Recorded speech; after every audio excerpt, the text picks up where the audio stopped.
naona wanazunguka hapa wako na madharau kidogo kidogo. Hawatujui, hawatuelewi, wanatupimba kidogo, wanaona kama sisi ni watu wadogo. My friend, leo ni rais amesimama hapa. Nataka nikuja nisimame hapa peke yangu, ninyoroshane na hao wanaume, niwapeleke mbio mbio. Welcome back to Havana Media. My name is Celestine Wendia. I'll be your host for today. And my question is, President William Ruto seems a little bit intimidated by the 25th June protest. And a lot of leaders have been saying that the protests should not happen. Some of them going as far as to say that their children will not be in the protests. Now, the fact that they are coming forward and sharing such statements shows that they do not only support the government, they are on their side because they are benefiting from it. Yet the people who are paying more taxes every day continue to suffer, continue to ask for justice. And amidst all this, Kimani Ichung'wah went ahead and said that after the 2024 finance bill was rejected, they went ahead and passed it in December last year silently without people knowing. Leaders have become way too comfortable in the political scene or before the public, because how could you admit that what the people were asking for was not done?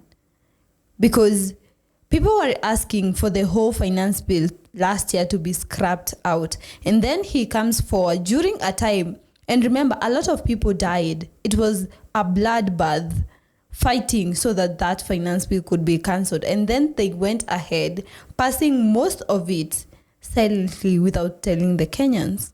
And amidst all this, Oscar Sudi went ahead and said, come 2027, if the votes will not be enough for President William Ruto, they will find a way to make them. Mimi nataka niwahakikishie wewe Samenya na wewe kwa Munyoro, Mr. Dorgas. Tutawanyorosha asubuhi na mapema ndio muende ICU sasa. Wacha hiyo mna na kura tutajaza. Hii kura hii tutajaza. Usijali, kura itajaa. Sitajaa. Tunaenda Ukambani tumeomba, tunaenda wapi tunaomba, tunaenda kila mahali tunaomba. Wale watatupigia na tukiona kidogo haijai tunaomba ya kujaza, yani lazima ijae. Lazima kura ijae. So msijisumbue, nyinyi muombe kura na mtembe na mfanye kazi. Jengeni hata toilet. Kenyans have been trying to fight for a better government, yet these political leaders keep dragging us behind every other time. Martha Wangari, MP from Gilgil, went ahead and said that if a political leader cannot accept criticism, then he or she should just quit. And I think that's the best advice that she offered, because people are criticizing your work, calling you out because what you said you are going to deliver, you have not given them. And if you feel threatened by that, then you should not have promised in the first place, because no one can ask for what you did not offer. You offered, and now they are demanding it in return. That's their right. And Deputy President Kithure Kindiki, he said that there have been some people who are roaming or going around filled with arrogance, and he is going to deal with them. Watu naona wanazunguka hapa wako na madharau kidogo kidogo. Hawatujui, hawatuelewi, wanatupimba kidogo, wanaona kama sisi ni watu wadogo. My friend, leo ni rais amesimama hapa.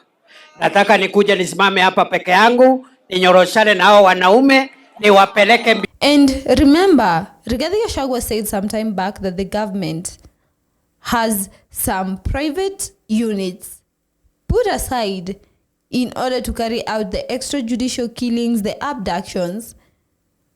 And President William Ruto had said before that he is going to dismantle the whole thing. Yet accusations are being thrown left and right about the same killer squad being there. This time we start to refer to the commission as state defunded, not state funded. Because that is state defunded. State defunded. State defunded, not state funded, because that is what this regime is doing, and it should not be the case. They should get enough resources so that they can keep this regime in check. What lessons has this regime learned from before? I don't think they have learned any lessons.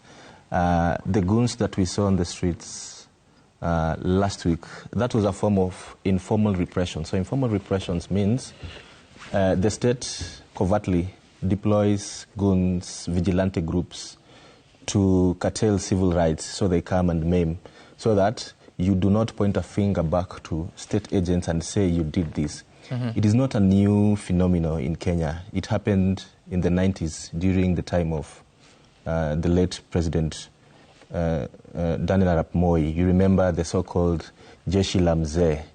They would cause havoc to political opponents of the regime, and this resulted in a lot of casualties. In the next regime of Mwai Kibaki, remember after the 2007 election, during the 2007 election, post-election violence, working reports showed that the violence were escalated by involvement of vigilante groups like Mungiki. That was form of an informal repression.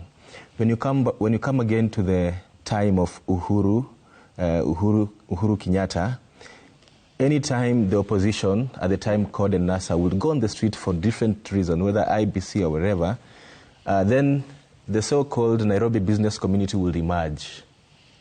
The essence is not to protect the business interest of people within the CBD, but rather to curtail the right to protest. And it is the same thing that we witnessed last week, people coming on the street claiming that tumekuja kulinda jiji and so forth. But that, in essence, is just a form of informal repression. When Ruto came to power in 2022, he said he will disband the killer unit. It was called Special Service Unit, SSU, which had been accused of at least 500 cases of enforced disappearances and extrajudicial killings. When he disbanded this unit, reports show that another unit was formed to replace SSU. And this is called Operation Action Team within the DCI that has been accused of conducting... What is the mandate? Sorry? What is the mandate of Operation Action Team? So this is the unit that is being accused of carrying out abductions and enforced disappearance and extrajudicial killings of government critics. And even the report says some of the members of SSU were retained to operate under Operation Action. It actually exists? It does exist. It does exist. I will still refer you back to the Human Rights Watch report, which details the operations. So the president, on one hand, makes promises that he's going to end extrajudicial killings and enforced disappearances, and on the other hand, a unit is formed to conduct the same crimes that he promised to end. Nothing has been learned. The question is, why do leaders feel the need to lie in public? Why do you need? And the public is so aware of the deception these days that they are preferring that the politicians rather be silent than come forward and give them other false promises. Because at least then they can wait peacefully 2027 to remove them from office. It is a bold step that Kenya is taking, and yet the leaders seem so focused, putting us back into a box, into an era that we already escaped from. And most of them are not willing to accept the fact that times are changing, generations are changing. People want accountability. People want leaders who are doing work for them, who are on their side, fighting for their rights. And yet, all we have is the older generation taking us back into an era that we escaped from. Tell me what you think in the comments below. Thank you for watching Havana Media. I have been your host, Celestine Wendia.